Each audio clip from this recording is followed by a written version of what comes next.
The Leafs just shocked everybody as day 2 of the draft has concluded. The Leafs made some very good choices. They made another trade, and one of the players they got was supposed to go a lot earlier, so the Leafs came out very well after day 2. So I'm going to break all that down in this episode, but before we do, if you're a part of the large percentage who aren't subscribed to the channel, make sure to hit that button. We're making tons of videos, multiple a day sometimes, to keep you up to date with all the latest news, because Darius, there's a lot of Toronto Maple Leafs news as of late. Free agency starts in a couple days. There's a lot of different rumors going around, but day 2 has concluded, and the Leafs, in Leafs fashion, made a move trading back, just like everybody predicted Wes Clark to do. But Darius, it's an interesting day. We're inching closer and closer to the day that a lot of things are going to be decided when free agency opens. But let's start with the pick here, and you can see at 120. But before we get into that, let's go over the trade first to kind of set the table here. So the Leafs traded their 58th pick to Florida in exchange for a second next year and pick 225, the last pick of the draft. Leafs are extremely low on picks next year, so good move. Now, this was kind of expected coming into today's draft because Dubas emptied the cupboard so much in his time with Toronto and his tenure with Toronto. The picks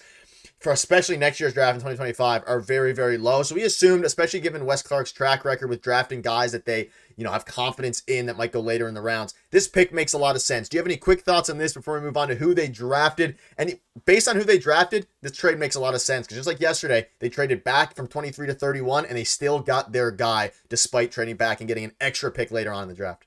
Yeah, I'm not surprised at all. At the pre-draft availability, Brad Treliving and Wes Clark both said that they needed to trade for more draft capital because I think before this trade, they weren't picking until the 4th or 5th round next year. So that is terrible. You needed to restock the cupboard a little bit. And obviously they traded for this pick yesterday. They ended up trading it to the Florida Panthers, moving down in this year's draft and then getting another pick for next year's draft, which is, I think that's a little bit of tidy work too, because they still got, I guess, the majority of the players that they wanted anyway in this draft, and they picked a lot in later rounds. So I'm not surprised at all. I think it's a good move actually, because you need to restock the cupboard in any way you can for next year too. You can't go into next year's draft without picking until almost the 5th round. That's ridiculous. Yeah, super predictable. And that's kind of how the day started today, obviously. And then they went out and got a few different guys. So let's start with this defenseman, not a right-handed shot defenseman, a left-handed shot defenseman, Victor Johansson.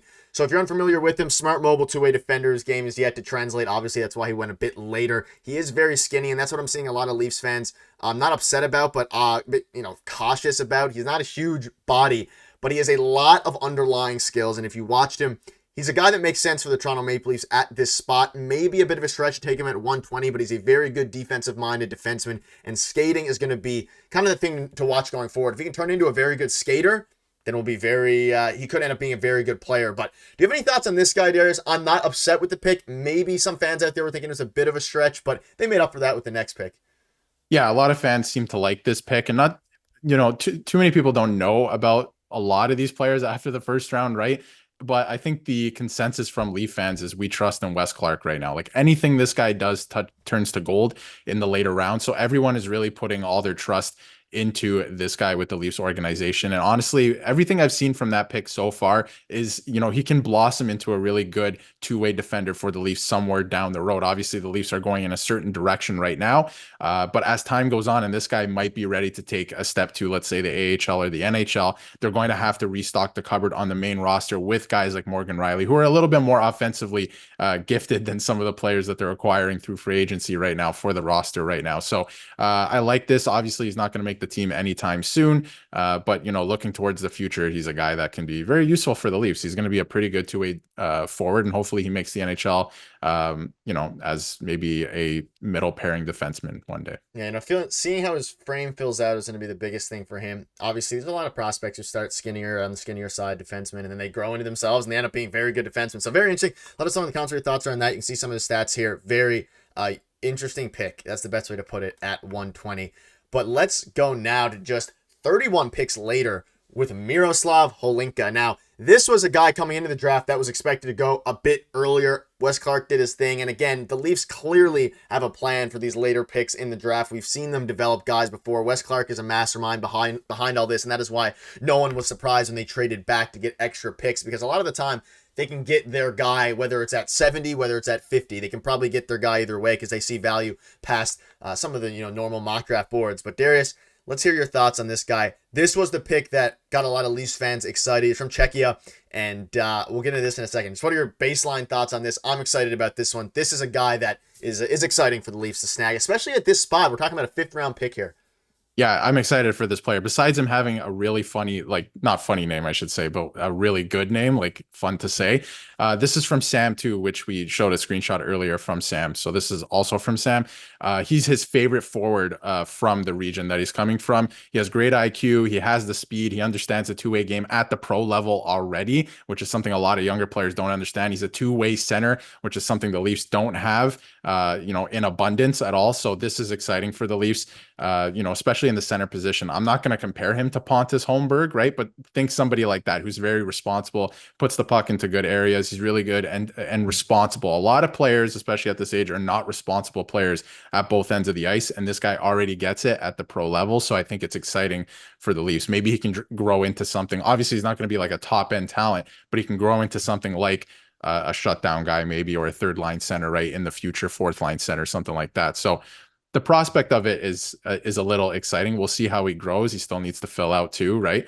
But there's a lot to like for this pick in a 5th-round, pick. Yeah, fans, draft analysts, all that stuff are in agreement. Very good pick at number 151. And again, we're at the point now in the draft where you're kind of just hoping to get NHLers at this point. And hopefully this guy has enough upside, and it seems like he does, to grab him. And then there was another pick right after this. Darius, let's get your thoughts on this one. This name's harder to pronounce, so I'm just going to leave that to everybody else there in the comments. You can let me know how to pronounce it. But they had back-to-back picks here, and Alexander is very... this one's a bit exciting as well. Again, we're getting at the point now where you're kind of throwing darts at the wall, and hopefully one of them sticks.